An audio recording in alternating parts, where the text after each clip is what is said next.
What? 96, 97. Yeah, look, okay, so we recorded this episode last night and discussed at length this Meek Mill versus Drake beef.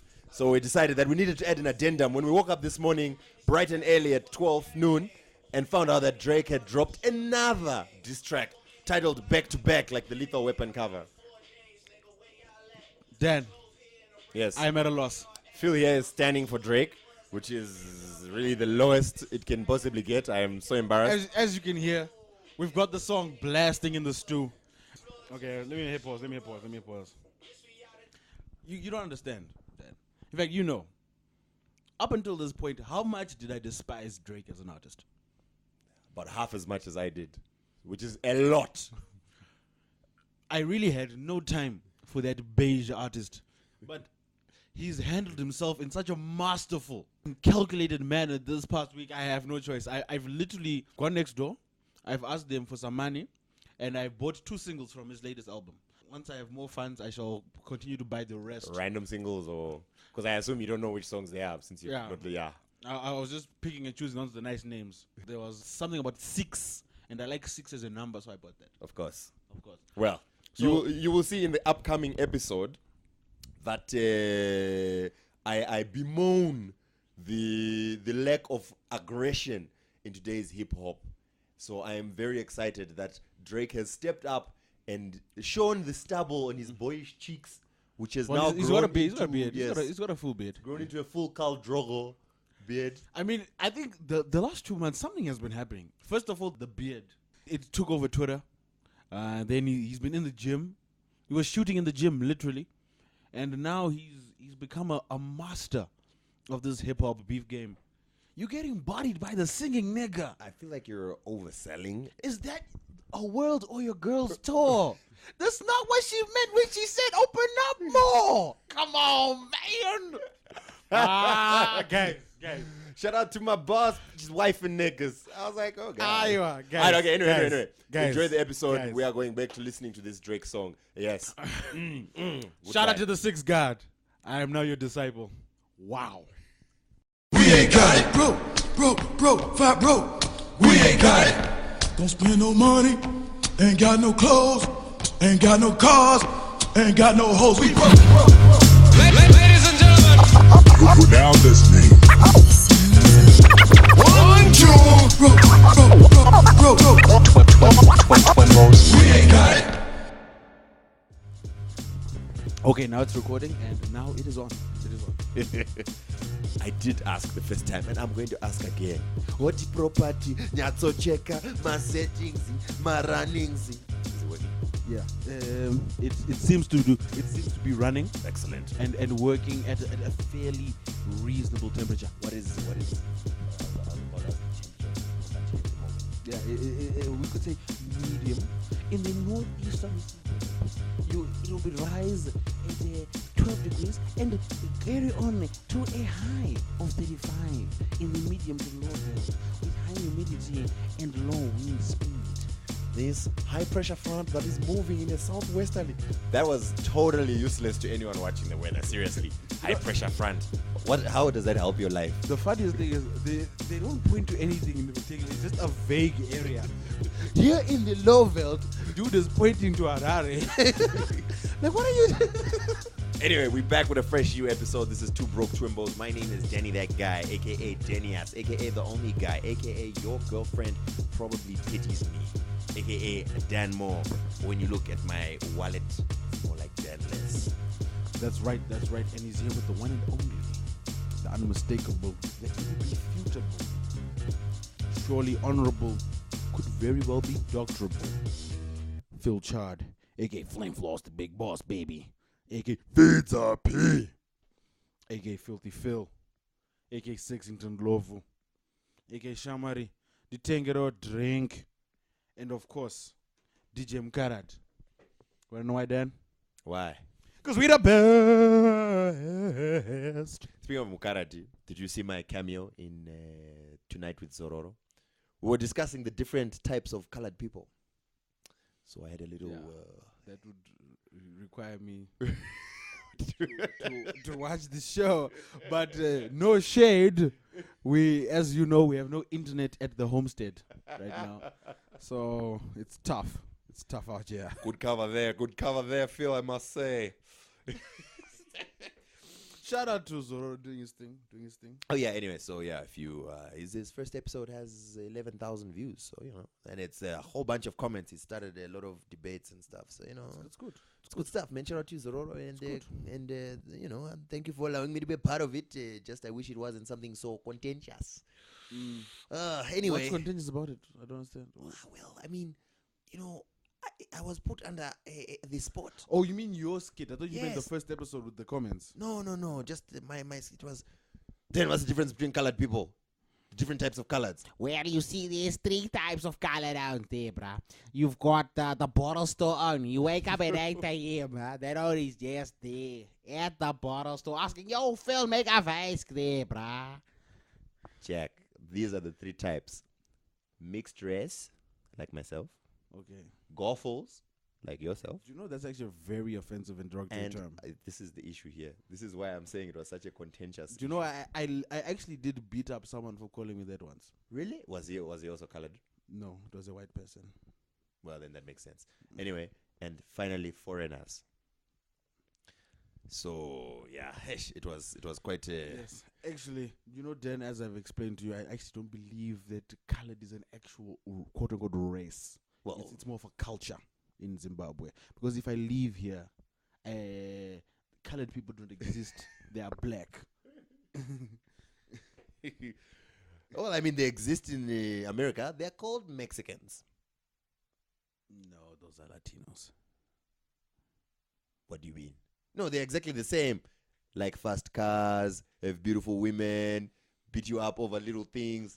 They're exactly the same. Why are you such an idiot? Why are you so racist? Why? Anyway, yeah. Let's move on swiftly. I think we can start out by just giving a shout out to the some of the other podcasts that we have seen springing up. We are clearly we are front runners, and we have opened up the way. Yes. For some of these guys to to make podcasts. We're like like in biology, like the first sperm to break through the embryo, the embryonic fluid, and now the other. I think you've just I don't know what biological process you. Because it's a race to the egg being money. What I would have said is more like we are like we are like what's Okay, Dan. I think what you're trying to say is we are like the Jesse Owens. That's who I was thinking of of. the Yes, of the podcasting world. We are the another famous black person who broke a color barrier in some other sport and or professional field. Insert name here. We are that individual. Because let's give shout at you. Obviously, Larry was doing this podcasting before us, but we took it to another level. Yes, so Larry was that first step in the rung on the ladder, and we then pole vaulted. We then leapfrogged Larry. Pause. Hello, Larry. Sorry, we're just it's just you Shooting the shit. Yes. So we see you guys. We see you guys talking. We see you guys biting our swag, and just to let you know, we don't mind you because we don't fear. A lion does not concern itself with the opinions of sheep. Don't say lion right now, man. Shout out to Cecil. Who the hell is Cecil? Only lion I know is Leo the lion. Yo, people were like, Cecil died. I was like, yes, Cecil John Rhodes did die, and his statue must fall. Now people are like, no, there's a lion called Cecil. He's Zimbabwe's most famous lion. I'm like, I've never. Cecil the lion must be avenged. Who the hell? I was like, I've never received a Christmas card from Cecil. Who the hell is this dude? So this is what's messed up. So internationally, like every news agency outside Zimbabwe, the world's most famous lion, Cecil the lion, is dead. He was in Zimbabwe. And we're like, huh? What? What? Really? What? We got a lion in here? What? Okay, look, not to understate. I'm very much hurt that we No. have such a magnificent beast that was poached Yeah. in such an inhumane manner. It was No, dude, decapitated and skinned. poached on its own. Why? Yes. Why is? I'm not even going to mention the dude's name. I think he must be found. Dentist, doctor, whatever. That it is. dentist, his practice must be burnt to the ground. Apparently, it's not as. There's some time when he had a very Yes, a in picture of a his leopard. homestead, a leopard as well. Yeah, that I was he got reading. in Zim as well. I was reading a story about him illegally hunting a bear over in America. Guys, on a serious note, poaching is wrong and stupid. Really. You travel all this way just to kill our animals, you bastard. Hate you a lot. It's not bad enough that your ancestors stole our land and killed us. Now you're killing our lions. He died for this country. Okay, I don't We know how that- didn't. No, well, we as a collective. Yes. Not that we. Anyway, yeah. shout out to Cecil. Maybe this will shine a bright light On other lions we don't know. or the poaching situation Okay. in Zimbabwe. Because let's be honest, poaching is not going to end as long as there's hunger. You know what I mean? And $50,000, my guy, that is a tempting sum for someone who's struggling to pay the bills. This is true. Yes. This is very true. Anyway, we are very saddened by the death of Cecil the lion, and we will not rest as to Broke Twimbos until justice is served, and also we find out who actually Cecil was. But we are still angry. You idiot. Anyway, yeah. Yeah, so yeah. Anyway, in our discussion of these podcasts, I would just like to remind these other podcasts that, well done on following our footsteps. We are very proud, and we are happy to give you tips and tricks on how to make a good podcast. But you will never be sex symbols. Yes, and for those of you that don't know, Dan and I were named as two notable sex symbols in the Zimbabwean celebrity sphere. Not just podcasting. We have transcended that, Dan. We're now in the upper echelons of celebrity here in this country. And sex symbols. I've developed a new gait in my walk. I no longer walk normally. I mince and flounce. Have you ever seen mincing and flouncing? I'll show you as we exit this makeshift studio. That's what you got to do when you're a sex symbol. You don't just walk regularly like You've got to attract attention to yourself and let people know I am not an average commoner. No. You peasants, do not look upon my, okay? Coming soon is the Two Broke Twimbos calendar. Yes, the 2016 calendar. I've been doing quite a few press-ups and sit-ups. I'm up to 3 a day now. In preparation for the topless winter feature. Yes, because winter is coming. Yes. Now, further to that, yes, we will also be giving you trading cards featuring our bodies. Yes, and go to workouts. So we're actually going to work on a little extra workout program. Yeah. 2 Broke Twimbos, 2-minute body slam. Yes, and try work to getting the complete collection of Two Broke Twimbos merchandise. Get yourself the Two Broke Twimbos SpongeBob SquarePants pants. Get yourself the Two Broke Twimbos. I think that might be a copyright infringement. We're sex symbols, Phil.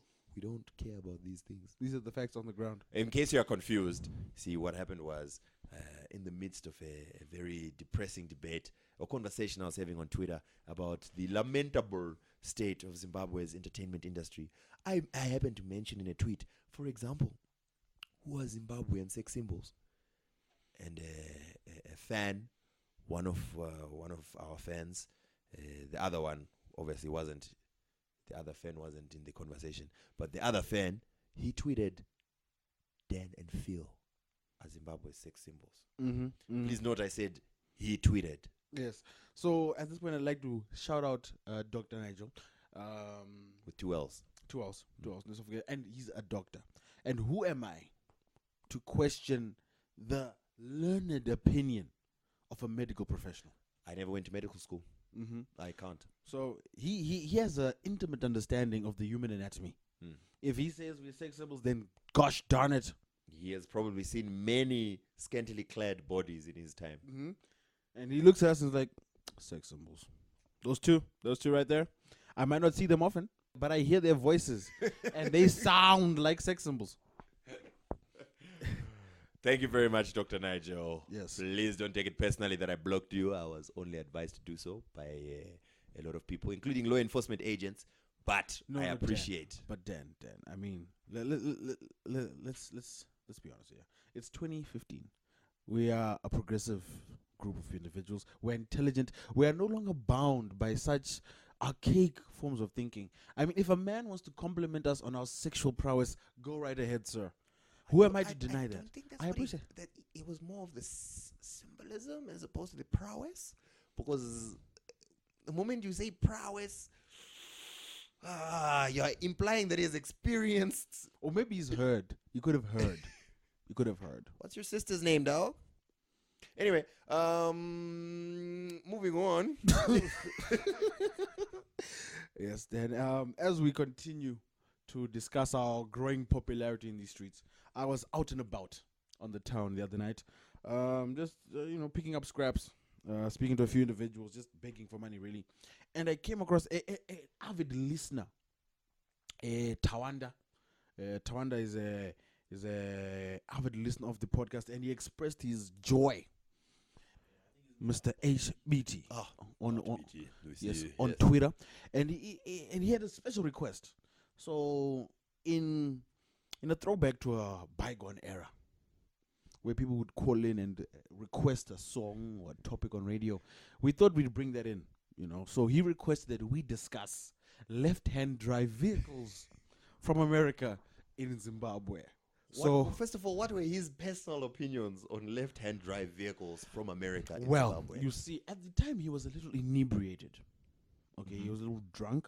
As you know, I do not drink, so I was quite sober. So it was a very engaging conversation, as I'm sure you can imagine. And we were just outside the venue, and okay, let me break it down. I hope I don't get shot for this.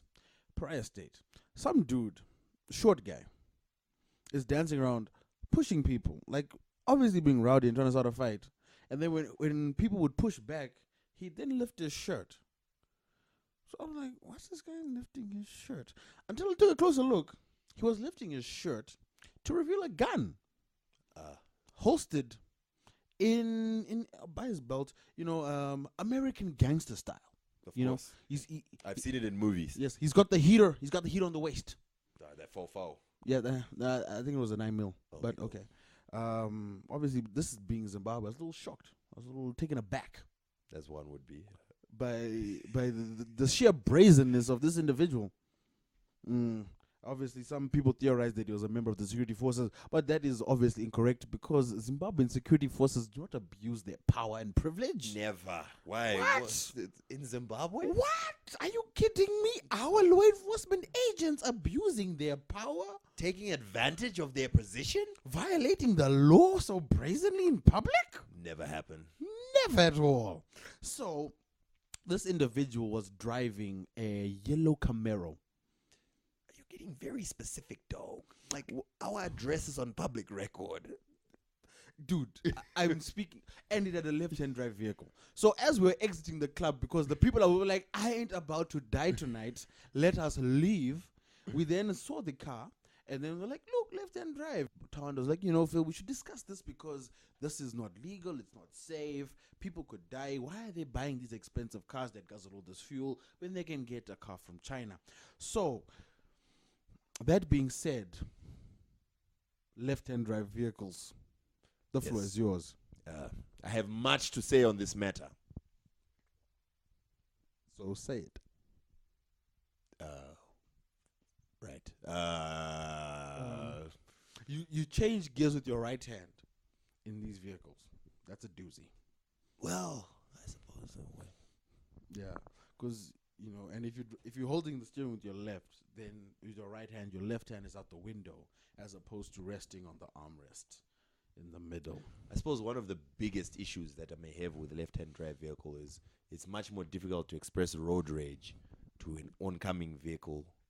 So you try and open your window and scream obscenities and perhaps pull a finger. No, what you do need is a passenger. Yes. So before you go anywhere, with the left-hand drive vehicle, you have to make sure you have a passenger to be there to, in the instance of road rage, shout at the combi that just cut you off, or also check if you can overtake, because that's another tricky bit. You really can't overtake when you're on the other side of the road because you can't see anything. So it's like playing Russian roulette with your life. Yeah, so I think overall, having extensively discussed the nuances and the in-depth analysis of this phenomenon of importing left-hand drive vehicles. And also, instead of Japan, they come from America. Yeah, no, that's look east. Honestly, what kind of east is that? Yeah, you're looking west, and we do not want to be purchasing. How can we be enriching our imperial masters who have sanctioned us? What I would like to do is to propose How come we don't slogan. have How come we don't have sanctions against America, but they have sanctions against us? That seems a little one-sided, doesn't it? Yeah. What would we embargo? We didn't embargo anything American.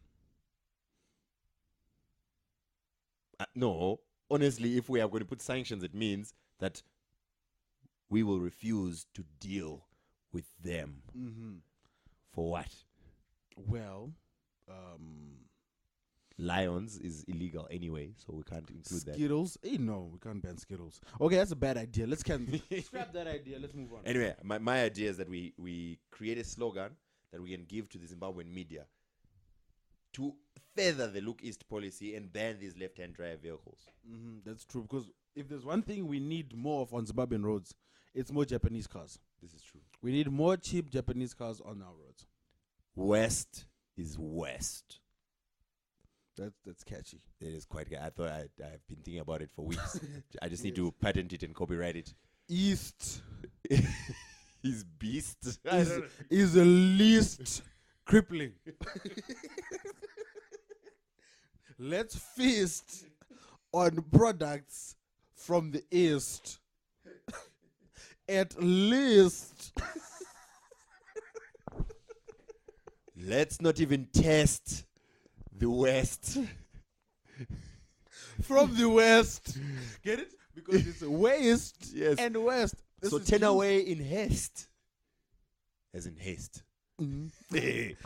Bars all day, son. All day. We be spitting that real rap raw. All right, anyway, no. On to serious issues here. Speaking of spitting real rap raw, there's quite a brew Yes, there's beefs going on the Twitters. In a ironic twist, Meek Mill released Meek Mill. Who? Meek Mill. Meek Mill. You mean? That one. That looks like he's from Zarabani. He really does. He really The one who records all his verses from the other room. He really looks like a Windy. Might pick me up from there. He really does look like a Windy from Zarabani, especially when he had cornrows. Anyway, Meek Mill went to Twitter to rant after someone did not support his album, and I was like, wait a minute, is this deja vu? Because the last time Meek Mill released an album and someone didn't quote unquote tweet about it enough to his liking, he threw another rant. Who was that? Remember when he went out at Wale? Oh, yes. Because Wale didn't tweet his album? They used to do a lot of music together. It's almost like they were in a clique together or something. Yeah, it's like almost the same kind of... Like a music group of some sort. Weird. Like they could have been in the same car. Really? For example, a Maybach. Yeah. But then A large car like that, yeah. But then once again, if you had to share that car with Rick Ross, yeah. no matter how big it is, no matter how luxurious it is, it's still going to be a tight fit. Speaking of which, why has no one ever asked him about in a 2-seater, me and 2 women? Rick Ross, as fat as you were. Focus. Focus. Yes. Meek Mill versus Drake. So here... So yeah, Meek Mill basically accused Drake of having a ghostwriter. Then No, wait, before you go further, it's such a general term to use because so many accomplished rappers have ghostwriters or have used ghostwriters. Meek Mill basically accused Drake of pretending, which is very unusual in hip hop, but you know. what? Fake artists in hip hop. Rappers pretending they're not what they really are. Living a pretense? Kush. It's a shocker. This episode is just full of humdingers.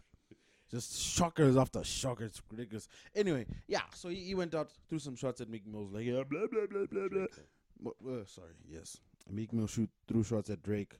You don't support my album, and you don't support my album. I thought we were like, the sisterhood of the traveling pants or whatever. And, we braided each other's hair and like rubbed each other's nipples, etc. You don't support my album, and you know why? You don't support my album because you're not real, and you're not real because you have a ghostwriter. That's why you weren't tweet about my album, because we found out you have a ghostwriter. So I'm gonna tell on you, everybody. So after all this thug gangster stuff went down, right, on Twitter, by the way, everyone was waiting with bated breath and anticipation to see how Drake would respond. And how did he respond then? Tell us. Drake was lying in his bed, turned on a recorder, and recorded Charged Up. Yeah, which you know what? Let me be honest with you. He was probably in a bubble bath, actually. He probably was. The thing is, I'm charged up. I've never really been a big Drake fan. You know, he's very talented, and I recognize his talent. When he wants to spit bars, he will spit those bars. What I find annoying is he chooses not to spit those bars. He chooses to whine annoyingly on songs and grate my ears until they bleed. So, as such, I've steered clear of most of his musical musings. But this Charged Up song, it caught my eye and my ear because it was damn genius. The subliminal shots, the relaxed tone, which in fact is a double entendre, a play on the title, because he's saying I'm charged up, but not charged up enough to respond with any vim or vigor. Here's the thing. While I do appreciate Drake's approach and his, laissez-faire, Sun Tzu art of war strategic planning in this beef. See, hip-hop has always been an aggressive art form. And sometimes subtlety, while good in winning a war, is not very entertaining. What I want to see is ether. That's what I want. That's hip hop beef. You know what I'm saying? But then, if we're being honest, many hip hop heads, myself included, will say that when you boil down to the facts, pound for pound, Takeover was better than Ether. But because Ether came with such vitriol, look. It was more emotional. But the thing is, like, Ether doesn't have facts. Takeover is facts. Okay, look where this is now headed. We are not going to go into a Jay-Z versus Nas debate right now. I in my opinion, Nas won simply because Jay's mother made him apologize on radio. After your mom makes you apologize on radio, the beef is over. I mean, it's done. You've lost. No, but in the end, Jay-Z won because he was Nas's boss. No, my guy. This is I know. I get it. But in the eyes of the fans. Yeah, okay, whatever. Anyway, back to this matter. Yes. And I'm saying, you know what? Everyone's like, oh, snap, Drake didn't just do that. He just subliminally made a chess move there that Meek Mill. Yes, genius, great, brilliant, but yawn. But that move actually worked because as we record this, Meek Mill and his bum buddy, Funkmaster Flex, who seems to have some grievance with Drake after his... Maybe he's misogynistic. I don't know. Yeah. Well, he is a wife beater. He does beat his wife. Therefore, on maybe record, he hates women. And therefore he hates Drake. Sorry, go on. Yes. So anyway, Funk Flex seems to... I don't know how he found himself atop this issue, considering Meek Mill actually dissed Hot 97 in a freestyle a few years back. It's just there's a lot of flip-flopping and lack of consistency because Meek Mill accused Drake of having a ghostwriter. Meanwhile, if Meek Mill would happen to look to the other side of the bed, his current partner actually has gone on record and admitted that her ex-partner helped write most of her songs. No, but here's the thing, right? Having a ghostwriter in itself is not it's not a crime. Of course, But the thing is, no, like, of course, like the higher hip hop heads are gonna be like, oh, you got to be true to your craft, etc., etc. No. But in general, not people are high, like, bro. whatever. I don't care how the song came out, unless you paint yourself as I spit off the top. I don't need a ghostwriter. I'm that good. Then it's like, but you've got a ghostwriter. So I don't know if maybe it hit, maybe does, maybe doesn't. Does Drake have a ghostwriter? I don't know. I don't care. Well, enough. they've got reference tracks, quote unquote. Yeah, well, anyway, this beef thing, I am quite unhappy that it is not aggressive enough for my liking.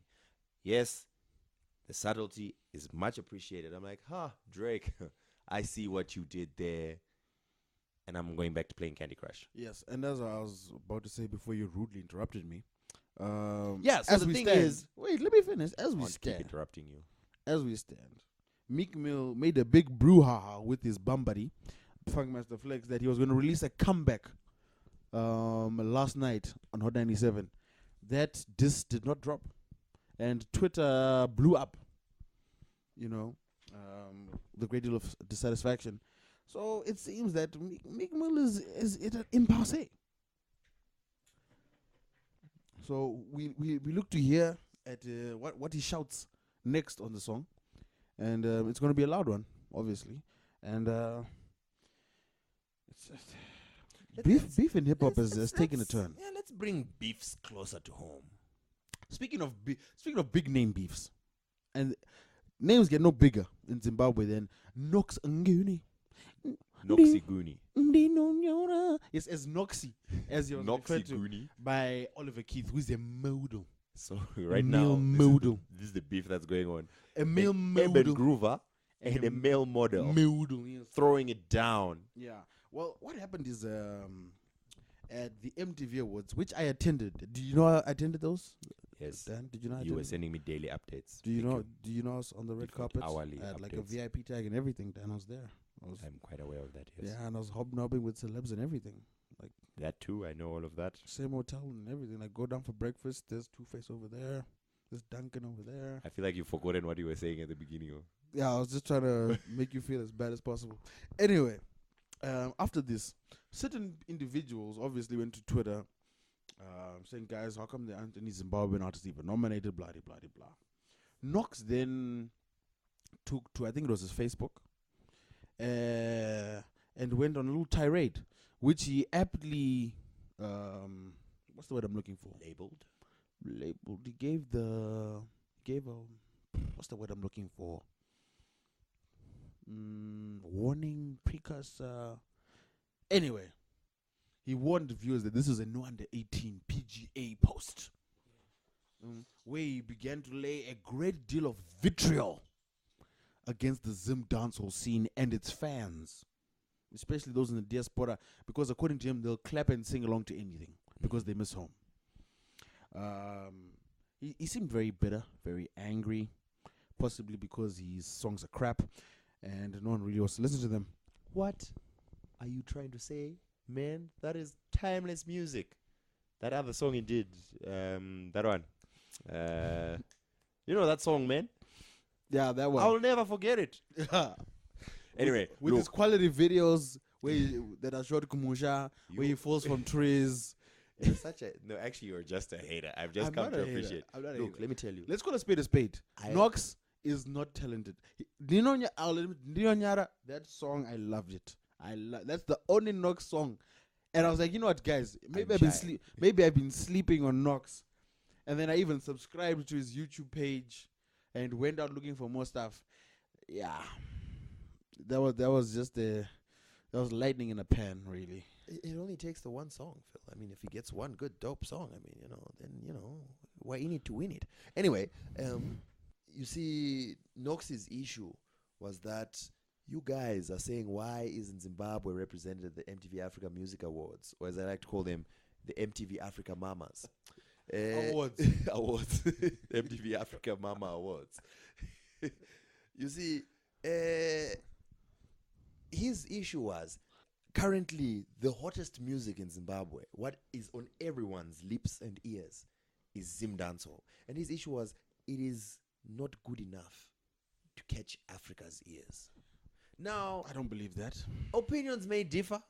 They may indeed do so. But the fact of the matter is, almost every single Zim dancehall song I've heard is terrible quality, has not been mastered right, and Master has on the beat. a terrible video.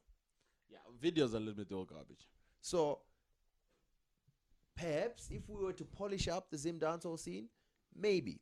But then I suspect that it will not be as hot, because I feel the appeal of Zim dancehall is that it's so close to the ground. Everyone appreciates. That's what I think, man. No, I the think moment Winky D actually started to polish his product, to actually, you know what I mean, to put more finesse into his songs. It was kind of like, hey dog, I'm gonna go listen to Soldier Alive. Alright, guys, let's not forget. As opinionated as people may be, and as popular or well versed as people might think that they are, entertainment is a consumer driven business. Okay, you provide what the consumers want to see, view, listen to, whatever else, whatever field you're in entertainment, you're providing a service to them. So if they're telling you we want this, and they're enjoying this, and dancehall artists are able to tour off this and earn a living off this, then who are you to say you are liking garbage?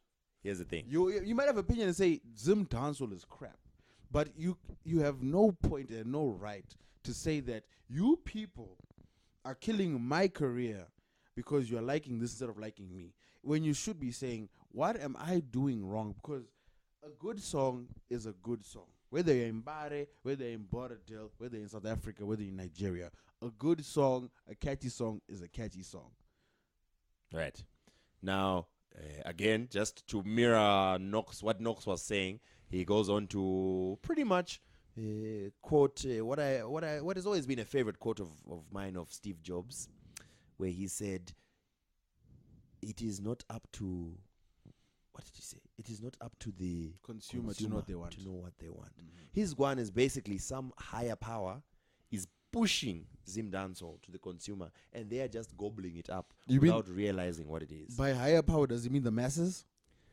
I don't know what he means. So the kids in Bare that are going crazy for this stuff are the ones that are controlling radio.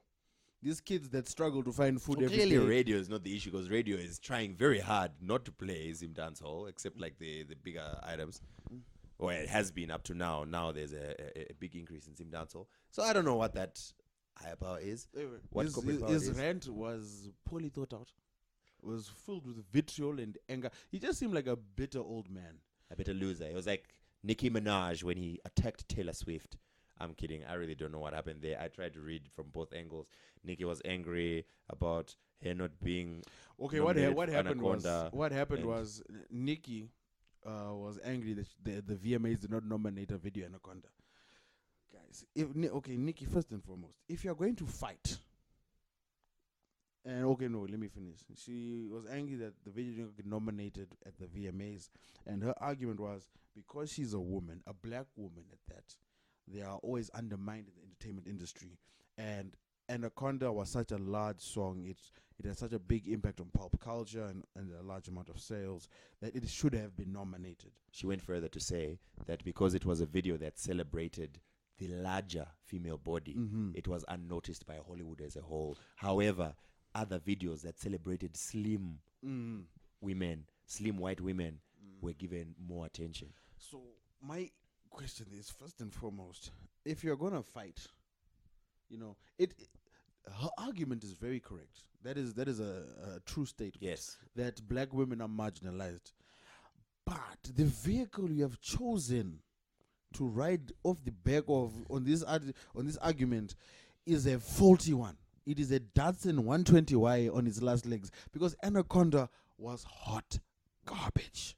The video No, but Phil, was that's- hot garbage. That's besides the point. How many times do we see hot garbage nominated? Her guan was, whether you like the video or not, Anaconda was such a big video, broke records and influenced pop culture, so it should have been nominated.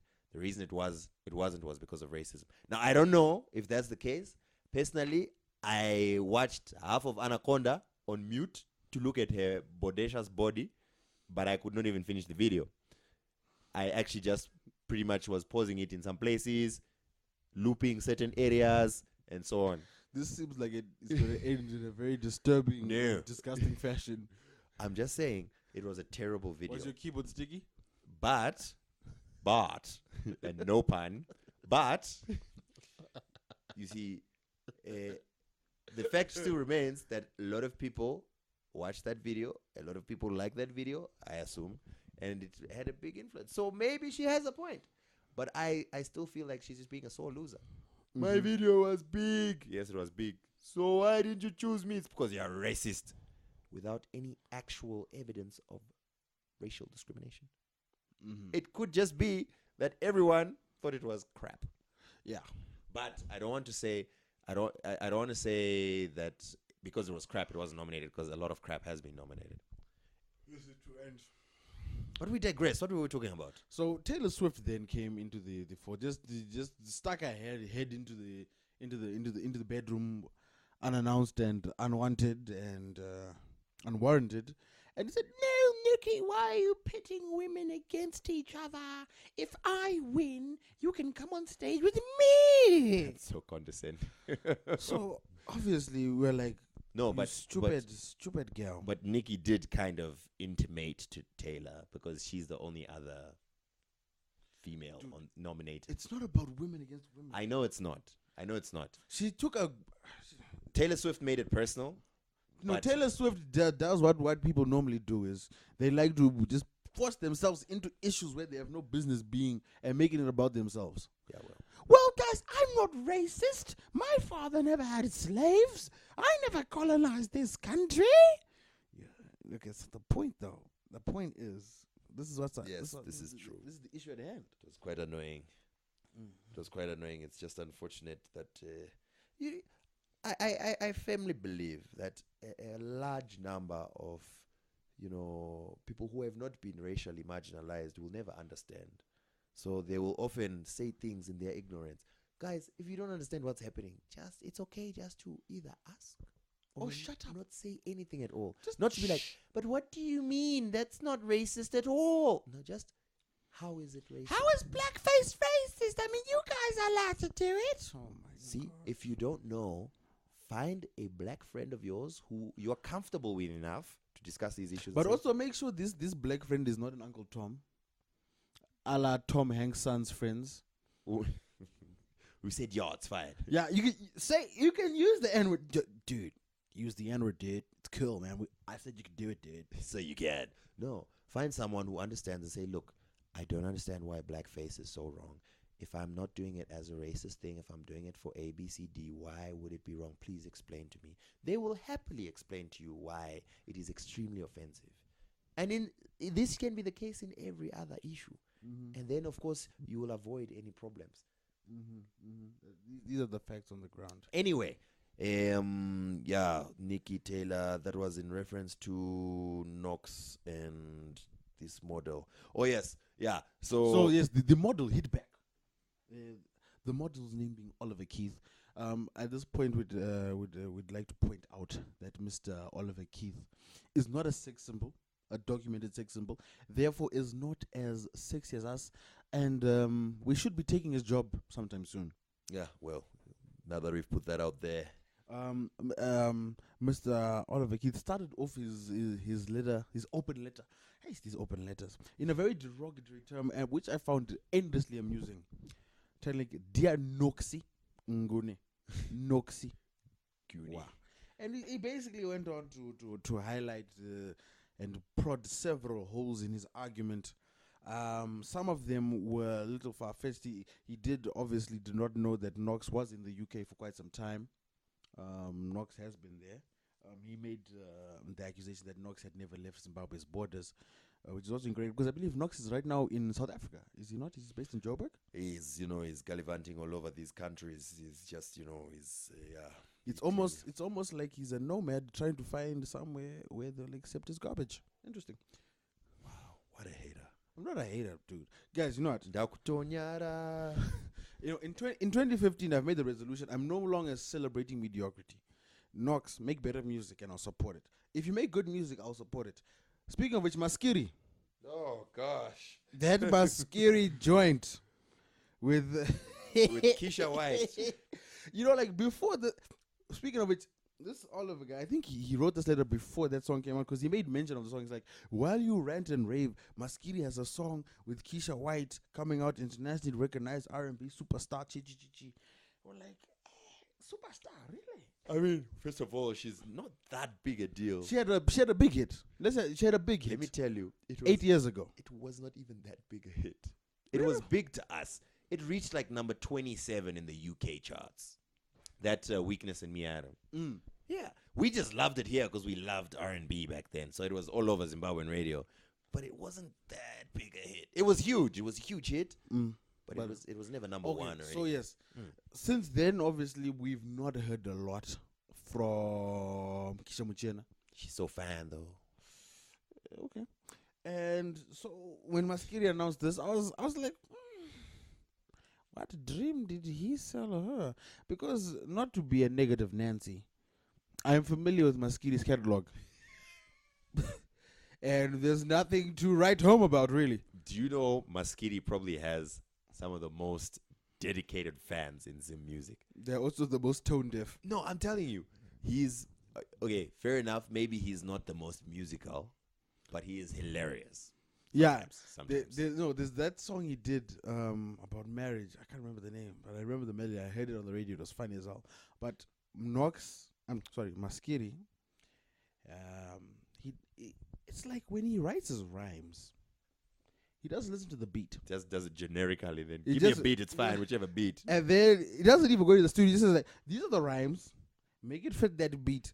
And the engineer then has the arduous and painstaking task of finding a way for these rhymes to fit in this beat. Because what is rhythm to Maskiri? What is cadence? What is flow? Maskiri just takes words and forces them onto the track. Anyway, Like you would force clothes into a before cupboard. you insult any more artists, look, can we just at least, give him props for getting a song with Keisha White? You're about to say it's not that difficult. It is. Every artist in Zim, their dream is, of course, without realizing whether it will further their career or not, but their dream is to collaborate with an international artist. Maskiri has done it. And not only that, don't tell me you were not surprised the heck when you heard Maskiri is doing a song with Keisha White. What? Keisha White? And Maskiri. And he has her singing his name. Okay. Maskiri. Albeit poorly. Let me put it this way. Let me put it in terms that you might understand. Weakness in Me, that's a song, right? Yeah. A big hit. They came out like Well, it was 2006. technically a cover, but They came out 2006. sometime back then. Hip hop equivalent. She's Some- 27, by the way. Listen. 26, 27. Someone who was hot in 2006 but has not released a hit since. It's in the hip hop sphere. That could be Mims. Okay. And I let me give you Mims, Chingy, even Young Jock. There's actual documented evidence of Mims. I know for $2,000 I can get Mims on a track. I can get let me finish. I can get Young Jock on a track. For $2,000 I can do that. $2,000 I can go sell a Honda Fit. Pacasils up. Get the $2,000. Send it to Young Jock. And on the hook, Fits a P is the best. Okay, meet me in the trap. Fits a P, whatever. And then I can come back to you guys and sell you guys this dream. Guys, I've got a song with an international But gold-selling artist. But why are you saying I can't? There's no artist that's done that. No. Let's. I'll give praises due. And I will say something further. Keisha White had Weakness in Me, whatever, 8 years ago or 7 years ago, whatever the hell it was. She's had other songs since then that just weren't as big hits. And So has Young Jock and Hang Mims. on. She has remained relevant in the UK music industry. She actually has. It's just that it's the UK music industry. It's not none of our business. How do you know she's relevant? Because who have you spoken to? I Who have you spoken Googled to? her. No, who have you spoken to? articles, copy press releases. Who have you spoken to in the streets, man? Like, who's in the streets right now, man? Like, done, man. This girl, Keisha White, she blowing up the charts. She's not blowing up the charts, but she's relevant. To who? Anyway, let's not degrade Keisha White because she's an innocent bystander in this horrific tragedy that is that Maskiri is a good God, it's garbage. Like, Kind of catchy, man. when she was in the studio. When she was in the studio, did she? I know she doesn't understand Shona, but could she not listen? Like, this dude's rhymes aren't matching the beat. No, it was obviously no. That's how we do it back home. It's this. Trust me. This is I what we wanna do. take you to Africa. She killed the vocals, though. I have to say. No, vocals are dope, but the song is garbage. Jeez, Louise, we need to stop supporting mediocrity in this country, guys. Please stop supporting mediocrity. If it's crap, it's crap. Oh, speaking of beefs, actually, we forgot to cover this before, but Mudi was beefing with everyone these days, bruh. Is he still with the? I can't remember her name. Is he still with that girl? So I'm talking about this individual's beefs, and your immediate No, port of call is to ask about my cousin. I'm trying to see if she's the reason why he's acting out. Because I heard that she had left him, and maybe that's why he's now angry at the world. I really don't know. Like, that's not really something that I check in with her regularly. Like, hey, how you doing? How's dad? Great. You still with Mudiwa? Oh, no? Okay. That's unfortunate. Because, yeah, that's not how we communicate. That being said, Mudiwa had a beef with Ilse, now Courtney Antipas. Really? Yes. Because Gospel beef? gospel beef. Damn. Well, basically, Courtney came out and was like, you aren't a real gospel artist. You're always singing about money. So what are the raps? You know, it's like, I'm going to pray for you. What? Yeah, it's basically something like that. Like, what you're saying is goes against the Bible. We're not supposed to be preaching about money. We're supposed to be preaching about the word of God. And you're using your position as a gospel artist to promote yourself as opposed to promoting the word of God. And then he even dropped an open letter on his blog. Who did that? Courtney Antipas, yeah. referencing several Bible verses as to, you know, how Good for you, Courtney. as to how the gospel artists need to stay true to the form of worshiping the good Lord. And then some way, somehow, Mudiwa got put into beef with Stana. And I actually think that beef was fabricated. The Stana Mudiwa beef was very fabricated. But Stana's song was actually quite powerful. A little punch. Mudiwa's not so much. That could be family soon, Phil. Why are you... There's that saying, you can't choose your family. True.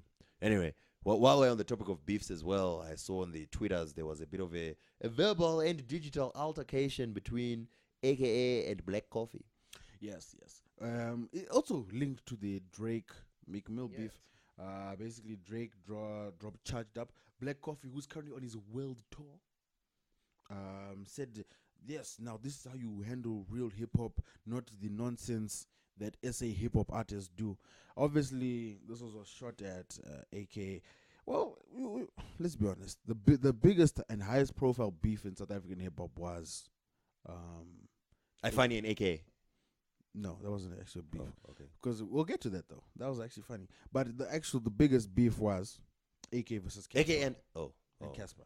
And as we know, there were a few jabs on wax, and then it culminated in some violence, and then some prodding at the SA Hip Hop Awards where AK was actually poking Casper, who tried to be the bigger man and ignore him. So basically there was fracas. Yeah, but what Black Coffee failed to recognize is, one, he was bringing down the whole industry and insulting it, and two, what had happened was, if people forget, Casper was poking and prodding at AKA for quite some time before AKA decided to respond, and AKA responded first on Twitter, then a few jabs in songs here and there, like the Tiki Tiki or remix and the like, and then obviously Casper then. How can I put it? The beef reached a culmination on that Ray-Bans verse. If you guys have heard Ray-Bans by Chad the Don, Casper, and Blaze, which you should, You should Blaze is a friend of the show, if you don't know. Basically, that Cass on his verse, he basically insinuated that we cannot wait to run into you because when we do, it's going to be a problem. And it basically lit a fire. And then AK was like, okay, you run into me, let's run into each other. And when they did, AK's accomplice put out a gun, pistol whipped Spike, and Casper then went to the lawyers. As a real gangster does. Yeah, straight up streets. And then obviously after that, there was the Hip Hop Awards incident. And then by Christmas, they had resolved their beef. After Casper dropped beef, which threw some shots at AKA DJ Vigilante and a few other individuals in the streets. And then it kind of picked up again. It's just been so long and overdrawn. I'm tired of talking about it, actually. But anyway. He actually continued it on his verse with Calvin, huh? Really? What did he say? When he's describing all his achievements. I suppose it was a very minor kind of a sideways shot, but then he says, I did it all without a Kuli Chana feature.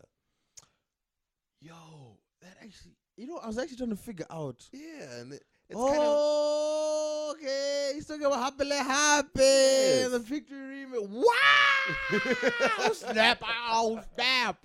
That actually went over my head. Now I'm getting it. I taught African hip hop blog. AWHB guy. Something about AWHB. Yeah. So, yeah, it's just been anyway. The point being is Black Coffee, fair and fine. You might feel that Drake has handled it better. But you are clearly throwing shots at AKA. Which is also, if you feel AKA did not handle the beef well, fine. But then the way he phrased it, it basically put down the whole of the South African hip hop industry. And even I was like, no, this is not right. AKA actually has, for once, AKA actually has a reason to be angry on Twitter. The problem with AKA being is he's always angry on Twitter. So it's like the boy that cried wolf. He has zero goodwill with the public, and several shots were thrown back at AKA. It was quite unfortunate, really. No, but I mean, he had a good point because I saw what he said. He basically said, what does a South African house DJ know about hip hop or how it should be done? Well, that's a generalization. I mean, really, a maid could know a lot about hip hop, a gardener, anyone. About making hip hop. Seriously. Yeah. Okay. A maid will not go out to the gardener and say, look, I've never done this before, but I'm pretty sure you're supposed to put the tobacco on the lawn differently to what you are doing. And the gardener will tell you, look, I have been doing this on lawns for the past 20 years. I don't come in there and tell you how to make pasta. What? Spaghetti. Pasta, yes. Anyway. So yeah. Anyway, it was just long and overdrawn, but yeah. Black Coffee should focus on other things, like his quote-unquote sold-out world tour, and maybe controlling his small houses. Oh, by the way, let me actually get the correct details, right? But Black Coffee actually made history. Eh? He was recently featured in a particular electronic magazine. Mm-hmm. Let me just quickly find the name of it. He was not only the first black feature on the magazine, but the first African feature. Mm-hmm. And I think it's like the world's biggest electronic music magazine. Okay, at this point, it was quite impressive. No, wait. At this point, in 2015, though it's an achievement for Black Coffee to be featured, yes. which is some when it takes magazines this long to feature black and African artists, we should not praise them. We should ask them, what the hell have you been doing all this time?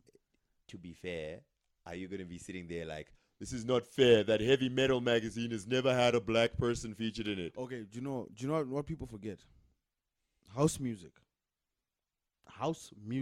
Yeah.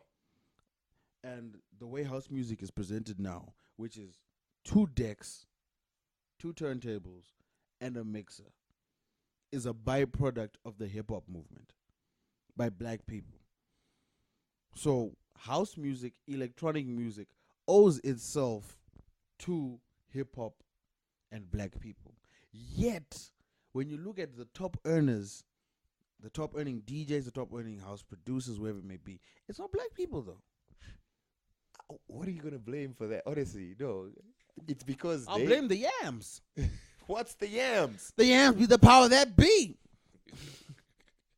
Anyway, it was just I was being told this by Jason LaRue, and he was very proud of it. He's like, the first African feature, first black feature. I'm very proud of Black Coffee, and I apparently he had like a special mix that Black Coffee made for him that he played on his radio show, and then I felt like he was beginning to show off, so I decided not to continue talking to him. But still, I was quite impressed.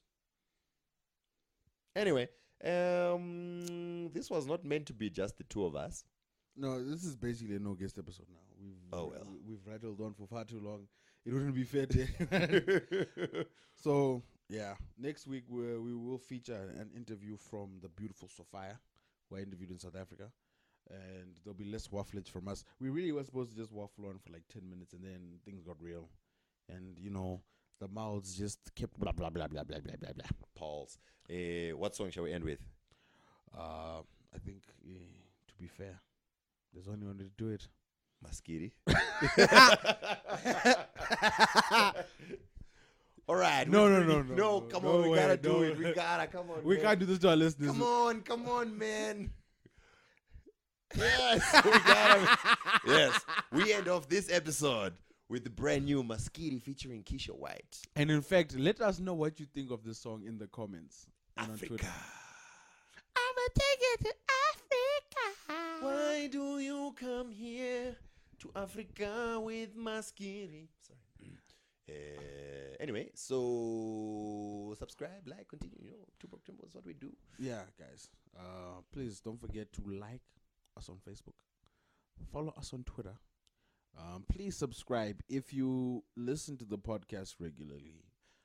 Outside of SoundCloud, please subscribe or whatever app you use. If you guys use the iTunes podcast app, Beyond Pod, Stitcher, Double Twist, whatever other app you might consume your podcast on, even your RSS reader, just subscribe so that we can then use those numbers to go to advertisers and say, look, we have 5 listeners, give us money.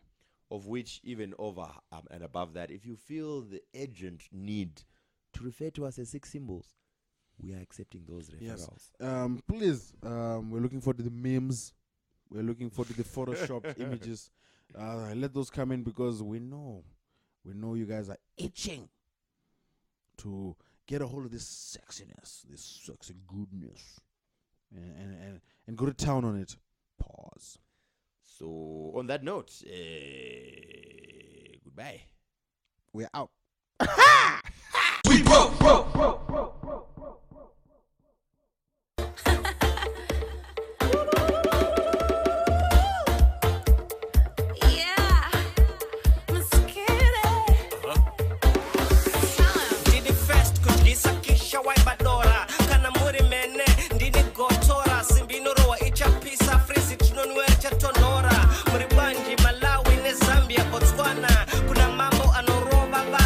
Tanzania, Namibia, kunotorwa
I'm a little teapot, short and stout.